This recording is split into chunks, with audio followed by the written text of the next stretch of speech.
Hi guys, it's me, just listening again.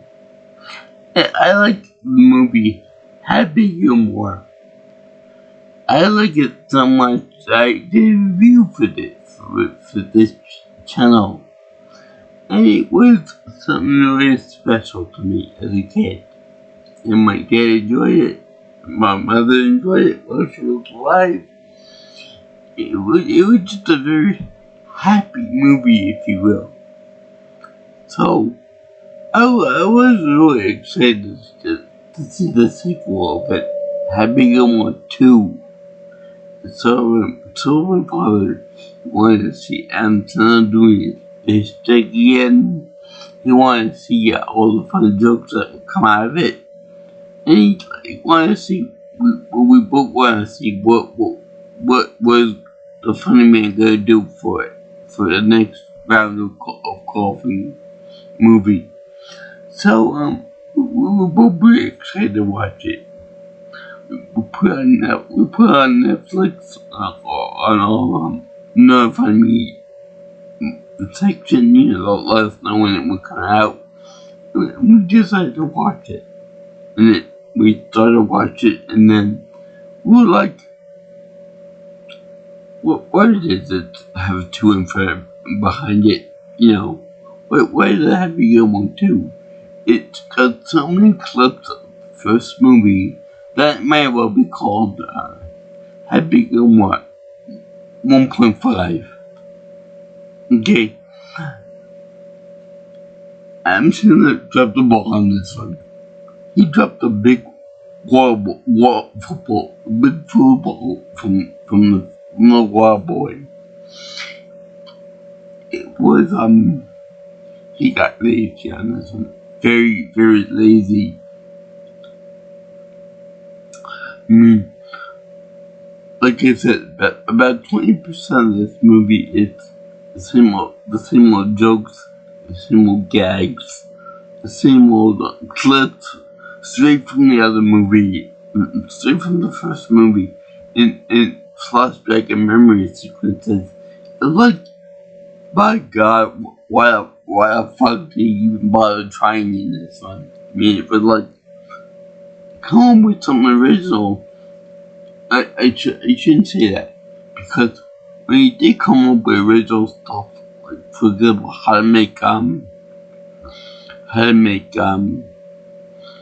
the sport of golf into a more interesting sport, because we gotta admit it, golf is a pretty boring ass sport. But when you did put that in there, it was very, very, very, very bizarre and very out there. It was left field beyond that weird. And then it's like, what the hell were they thinking? Why did he do that? Those things they did. What was it really stupid? I mean, of all the things to copy from the first movie, why didn't he copy that whoosh sound that he made with the ball when he did whoosh? When it shot up like a bell of hell. I mean, that would have been more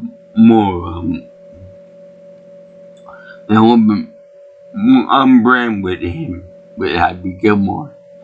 The fact that his ball made that unique whooshing sound. Now all of a sudden, a lot of other people are doing the same long dry ball hits, and then doing the masochistic, hit me with the ball shooter out. It's like, what? Why? I have to question why. Now I'll repeat something from the nostalgia critic about the Blues Brothers 2000, in that when in the course of the movie, Grandma's house is also sold off. So Happy's gotta get the money back to buy the house back again from the bank or wherever the fuck it is. So the Joker wants to say that was it is so happy that the one thing that they were trying to fight for in the first movie, Movie Brothers versus 2000, and then this one happy and the house and stuff was total off. So they had to redo it all over again. They got to redo the band again. They had to redo the golf tournament again.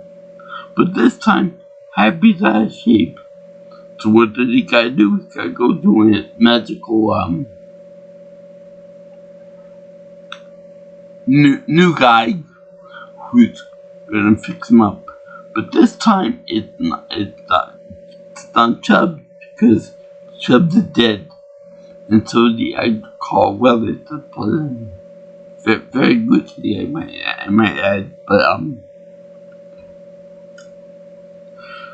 But in this one, they get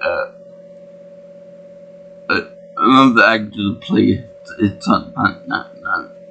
They got Michael B. Jordan from the Creed movie. That would have been a clever joke, but no, they did. And not only that, but he got the same club hand as his father. When it gets damaged by something or other, the same joke with the missing fingers. I believe it might even be the same fingers that was missing from this one, damaged or something. And he was working on a mini golf tournament, a mini golf chain or whatever the case is. So it was all basically a repeat of the first movie. That and the fact that they put clips in there from the first movie in it. God damn, it was so goddamn annoying. I mean, they had the same dream sequences, even to the point where they had his new caddy, like a dream sequence of his own, in which some guy was tied up and eaten alive by like a giant burger or a griffin or something. And Happy was even able to see inside of a dream and then question it too. It was like, what the fuck did I need to see that? And then they had the thing with Christopher McDonald from the first movie, and he played the Shane McGavin. And sure, it's not a funny guy in this movie. He's actually insane, like literally insane. I never got that impression from Shane McGavin. I'm sure he was obsessed with winning that stupid jacket and that stupid competition and the tournament and whatnot. But that's kind of par for the course, if you will, no pun intended, for a wannabe golf tournament champion. So that kind of thing was pretty normal, quote unquote normal for someone like that to be obsessed over that type of thing, winning in that. But they portray him as a straight nut job in this one. And I don't like it one bit. I don't think he would go off the deep end like that, especially being tackled with that by that giant kid, the gigantic person. But speaking of unfunny jokes that won't die, they have to have another person be the gigantic guy.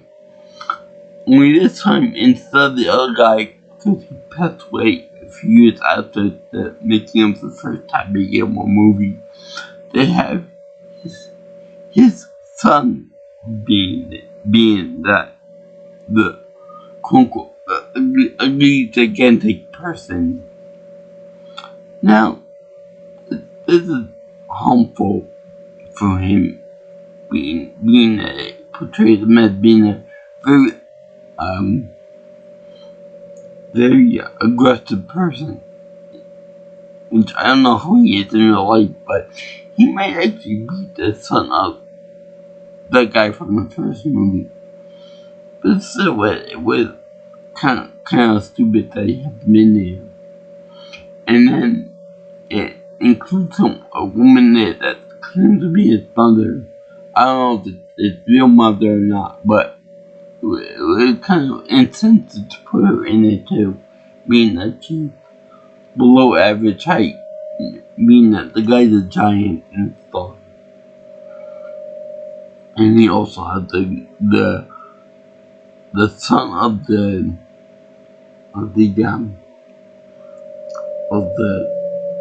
guy who the heckler from the first movie. I forgot his name offhand, but I'm going to see him. So it was basically the three sons of these important people from the first movie doing the same interactions with Happy Gilmore, now kind of middle-aged, older type thing. And it was just plain dumb and stupid and repetitive. Now also, they have in there Ben Stiller as being the psychotic, crazy head nurse of a that was obsessive over the grandmother. I liked him in the first movie. I liked him. I liked him. It's very funny, very creepy, and very funny. In this one, he's not quite, like, his performance is off a little bit. And he do that thing where they chase him down at the end of the movie, like Sean McGavin in the first one, but he showed that he's not too. He's like at the charge of the AA talks, the Alcoholic Anonymous talks, the Alcoholic Anonymous talks, and yeah, he's not quite there, altogether there. Maybe because he was so focused on making the grandma's life a living hell in the first one that I kind of enjoyed it. But in this, he was more like a toned down character from that. I didn't like it whatsoever. Policy he wasn't as creepy or authoritative in its fun either. But one of the biggest sins that I can give to this movie is the fact that they would shut down that boner from the nostalgic boner for a long time there with all the references from the first movie, all the cameos and whatnot of the sun and stuff, but that was okay. No, I could do it. Whenever there's a sequel, it's gotta be like a I always like when they put the actor 2 from the first movie into the second one. But but let's see here. There was a big offer from the first movie. It's kind of cool. There was Michael Mark Weiner, which was kind of funny. But then they really drove it home with the tombstone of Chubbs, tombstone of the grandmother, all in a row too. They were all in a row too. Even Julie Bowen's character from the first one, the wife, the one that he fantasizes about the dream sequences and being mugged and stuff, she died because of Happy Gilmore's shot. She died in the movie because of his undoing. Now, along with that, because she's dead and he still fantasizes about her, does that mean that Happy Gilmore's a necrophiliac? I'm just putting it out there. So anyway, they got all these characters that'd be fine and stuff. But then you gotta drive from the nostalgia stuff again by having Bob Barker's tombstone over there too. And the famous line, "The price is wrong, bitch." I mean, it was funny to see an old man beating up a young man, like a 23-year-old man. That was pretty funny. But this is a London who died, for Christ's sake. So, have a little bit of respect for him, or something or other. Hell, I'm surprised you didn't even put the gator in there from the first movie too, in a shoebox or something. So, this movie was very disrespectful.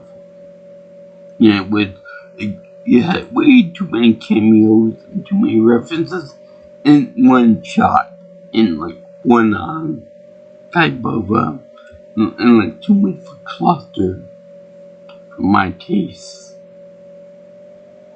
And not enough new material either. I'll get that from it in a minute. But there's also a side note about his family in this movie, because from what I can gather, he like to involve his family in it.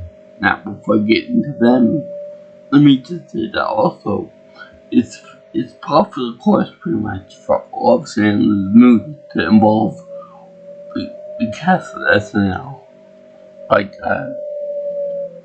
that guy from Little Nicky, the guy with the kind of weird eyes and stuff. That was fine. Okay? There was, Rob Schneider also appears too. Remember that dream sequence with referencing where it was a little person on a cowboy and a horse too, tall horse. And I was like, why would he have that in there? Why does a little person just like a cowboy have to do anything psychologically or whatnot? I mean, see, the person that they got to play the little person in this one is none other than Rob Schneider.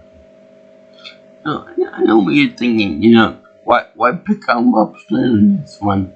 He's obviously a white guy and playing a white person's role.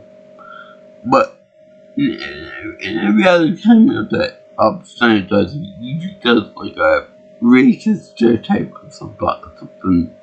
Whether it be Japanese, whether it be Middle Eastern, Native American, or whatever, like he says, he's always playing some kind of racist thingamabob.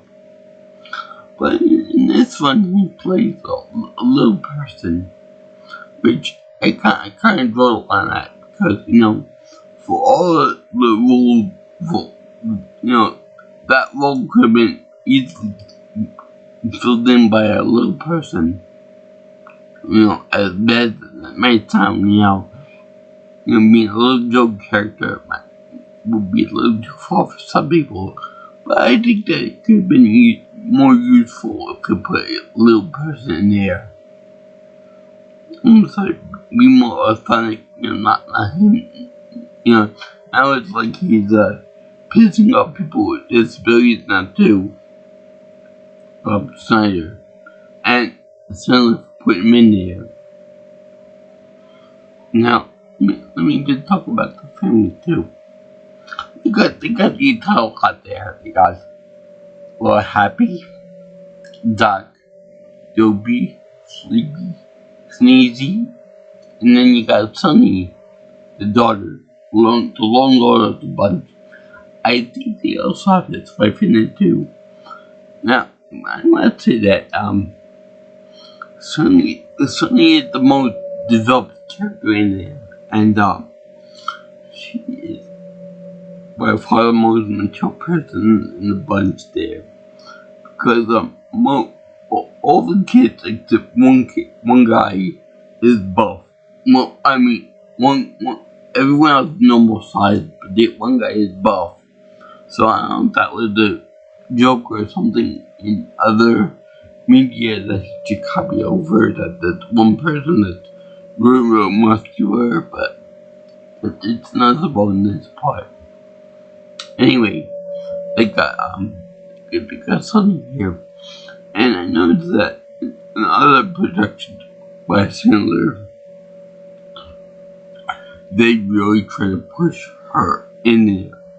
Like, Sophia Coppola from the Godfather movies, Godfather Part 3, as well as,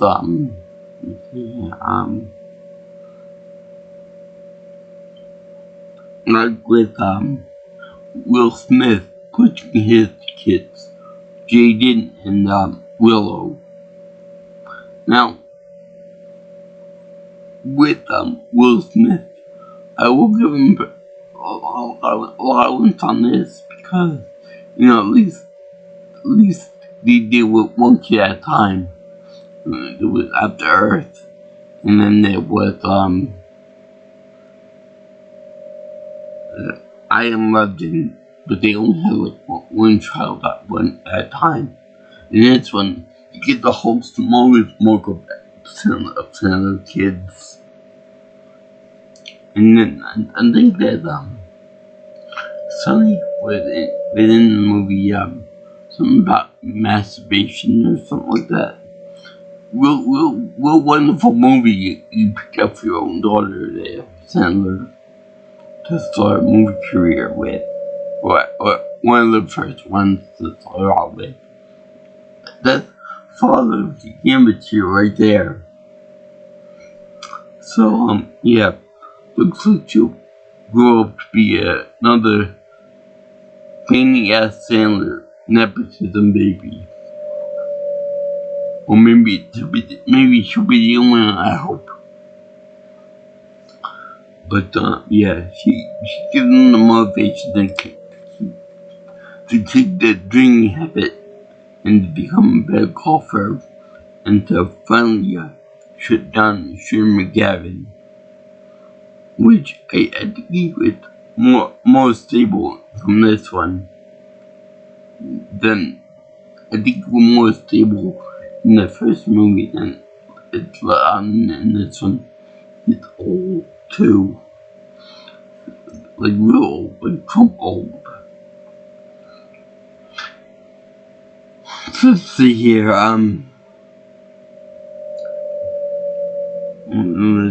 Yeah. With this whole thing with Amazon was for me basically a hand job to the whole Sandler's PS's resume. Yeah, both of those jokes were from the Nostalgia Critic 2, talking about the King and I movie, as well as Will Smith's kid. So that was material. Anyway, now there's also other little aspect of the tournament that I like in this one, with Cookie Grandma's house back and stuff, and that being the part where they add new stuff to it too.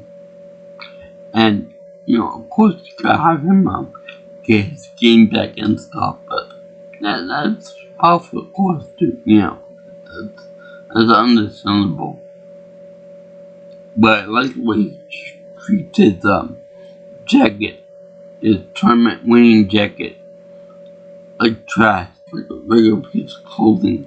And if I won a tournament, and if I won a beautiful wife like that for that, I would want to put him like in a closet somewhere nice, pressed up against heavy objects and stuff, and keep it fresh. But no, just in the back of his car, like a piece of garbage, piece of common coke. So anyway, they have this new tournament where after he gets the game back, after he can hit the long ball with not the worst sound. I don't know why they couldn't afford to get that back again. But anyway, got played against the champion, Harry Osmond. The kid from ICT People. And of course, Shipman Gavin, which has a new idea for a golf tournament. A 7-hole golf course. I believe that he's insane for coming up with that idea because ain't nobody heard of it 7-hole golf course. Even mini golf has at least 9 holes, 18 holes. And there's no trick shot either. Like they did in the first one. No Rube Goldberg trick shot thing. So anyway, that's not the big part in this. Not the new part in it.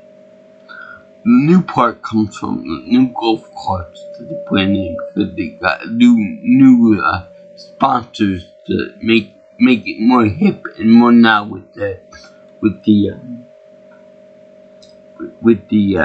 in crowd and the young people and all that jazz. And how do you do that? You play for one ass golf cards. This time with Baja Buggies.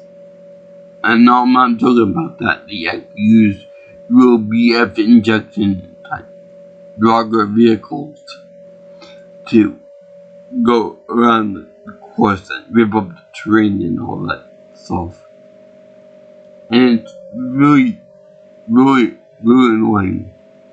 And ever since Happy Gilmore came into play there, no pun intended, but everyone got more crass since then. Like, people flip off other people make noise, people piss on the course, and just in general bring every class meter down. It's like, what the fuck, I mean, sure, Happy was a big upstart with the spanking of his butt and all that, and assaulting people and all that.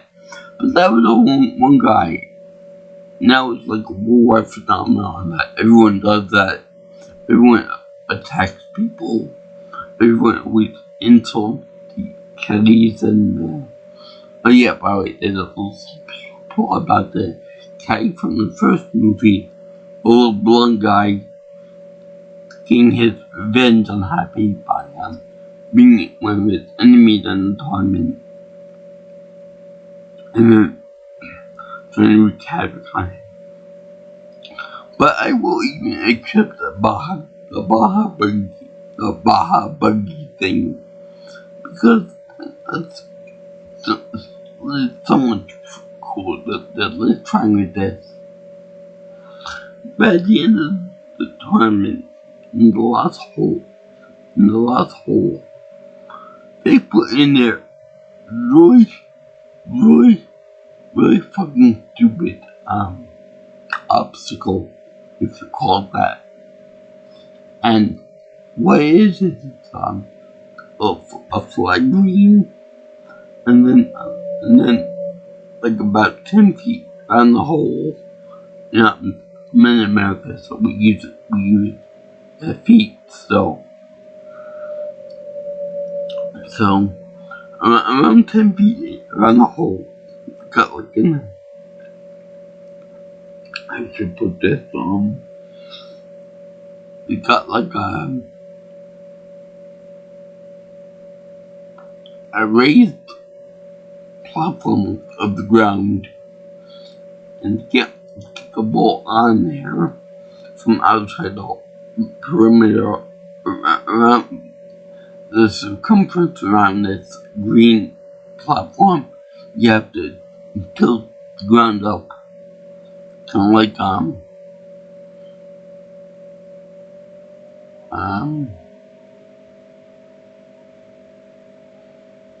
like the fire pit level in Super Mario Bros.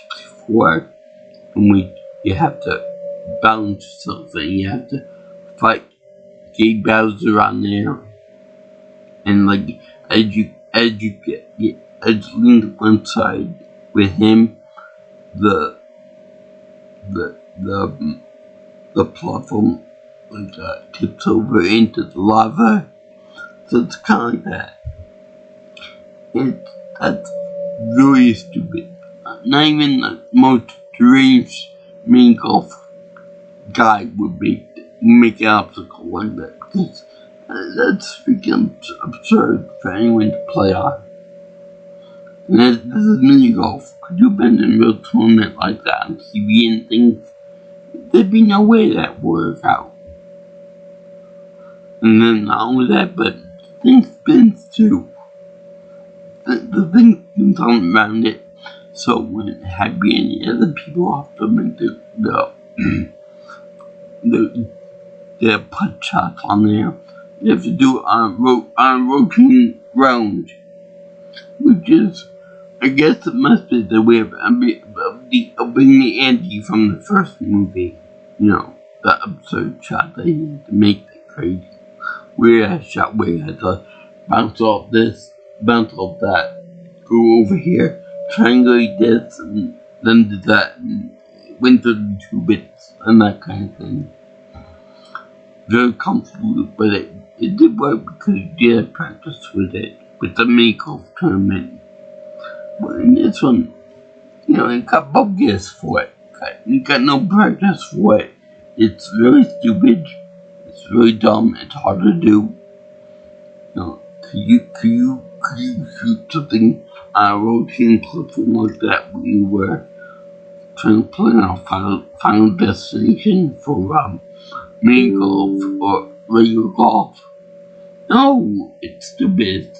It breaks all physics. It's like you're playing golf on the rim of a black hole, for Christ's sake. So anyway, he ends up making the shot. He sees Grandma's house, and you know, Harry Jordan goes back to seeing dead people, and so does Happy Gilmore, because he sees the ghost of everyone died from the first movie.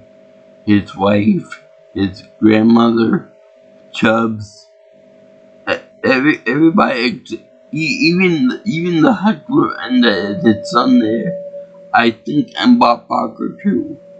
I'm surprised they didn't put the Gator in there from the first one. That would have been funny. But no, they just put all the dead people there because I guess the Gator doesn't count. Even though they count in the first movie. What the fuck are you doing? You know, the comic gold is right there. Go for it. But by God, it was almost depressing with how stupid this movie was. I mean, the first one was just so good. God, how funny this movie sucked balls. Big golf balls. Let's see what else was there. Oh yeah. With the money that he makes from sponsorships and winning a tournament and stuff, Sonny gets to go to ballet school. Yeah, good luck trying to cope with ballerina feet, because ballerinas have terrible toes and feet in general because of what they do. So good luck with that, honey. I don't know why you couldn't get any ballet school in America. It'd be a lot cheaper. So then he's happy running out of gas apparently, and then walking off in the sunset. Maybe he'll pass away on the way over. Maybe he'll get rescued or something. And then we'll have Happy Gilmore 3. Quest for more money. God damn, this movie. A big disappointment. And apparently Trout overran the Ben Stiller's character from the AA meeting, and then I think Jim McGavin's to lose. Still crazy to lose. So nothing ever happened with him. I don't think Grandma tells Cassie yay for that.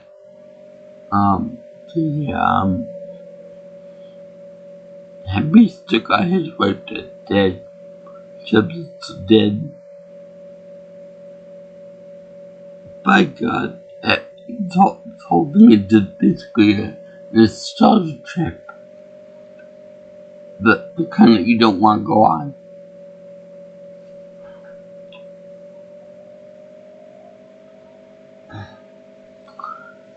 This movie was god awful. The only sequel movies that he does well are the whole Trump Disney movies. That's it. Everything else sucks balls. I can't believe it. I can't believe that Happy Gilmore was really that bad. Because I would tell my friend, about Happy Gilmore. Oh, I love that movie when I was a kid. Let me know how it comes out. And then I told Brandon the movie was awful. I'm sorry. Well, I'm sorry to hear that. Yeah, I'm sorry too. I had to watch it. I mean, everything that you loved from the first movie is now hammered to the point of being not funny anymore. I mean, the love interest, dead. The mentor, dead. There's no mention of all comedy is dead in this movie. It's like the guy doing everything on repeat again. And the things that are new are just so new that they're so goddamn bizarre. I do like how it allows it to be. Oh, that's pretty cool. But what would be nice if they had Reese Witherspoon with Chubbs up in heaven. And yes, they even show that weird thing where they do where they show Chubbs doing that weird homoerotic thing with Happy Gilmore, showing the weird thrust that he does with the golf club, it's on the hips, That's so strange.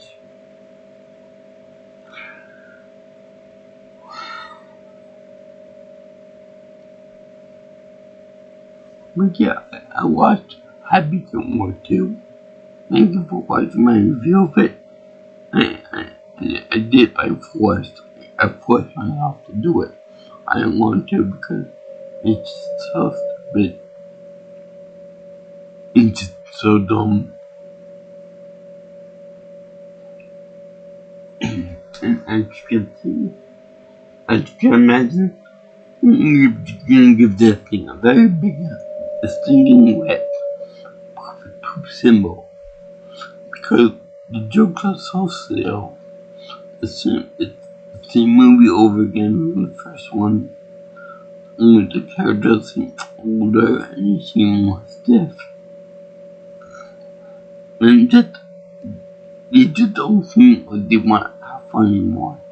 They don't want to be there. It's just their paycheck. Just like the boy said, because this movie did have potential to be so stupid that it was funny, like in the first one. But yeah, the only thing I can see is that this movie was essentially a vehicle for Sandler Brood to get into the popularity and become big stars like Will and Gene Smith. But with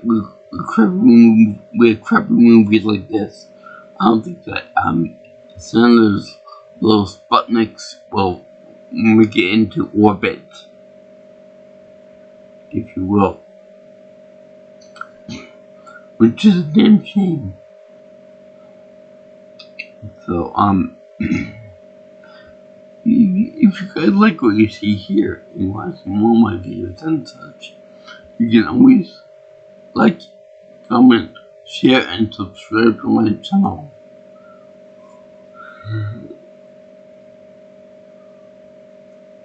If you want to contact me for any input and stuff for future videos or liking my content, whatever, you can always call me or text me at 631-707-3707. Or if you like, you can always comment on Twitter or X if you prefer to call it that, at P Nelson Pro. Also, you can get me at my email address at jjviewingchannel@gmail.com. So I salute anyone that has no patience and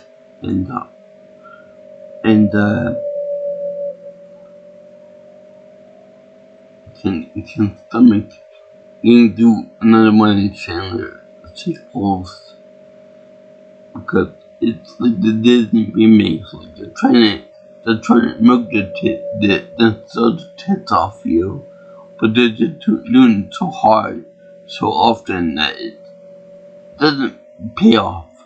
You know, like they're trying to hit the nail hard to get it to be worthwhile. And you try something new, it's automatically shut down. Like the Snow White remake, or the Mulan remake. I feel like this, like Santa's getting very lazy, very cheap with the humor, very trying to keep in the hit zone, and just in general, a crappy sequel. In fact, I believe that in this one, Curse was less than in the first one. I know he's less aggressive and stuff. But maybe that's what the other people are for being more aggressive, attacking people, cursing them out, and all that. Kevin Neatland, that's the guy from the Celebrity Cool Game. And this one, and boy, he's like old and crotchety. And yeah, I don't like it. No, sir, I don't like it. Mr. Horse from Ren and Stimpy. So, please up my brothers and sisters. Please, I'm begging you, with all fiber of my being, with all Christians, Buddhas, Jesus Christ, Moses, Abraham, God, Yahweh, Allah, Jehovah, the flames, being monster. Please watch something else. Please watch something worthwhile, more wholesome than this. Because this is pretty garbage. From a lazy, tired comedian who's probably just doing it just for a paycheck. I'd rather watch Eight Creepy Nights again. That movie was funny, was gorgeously animated and all that. I'd rather watch Little Nicky with the Ozman himself.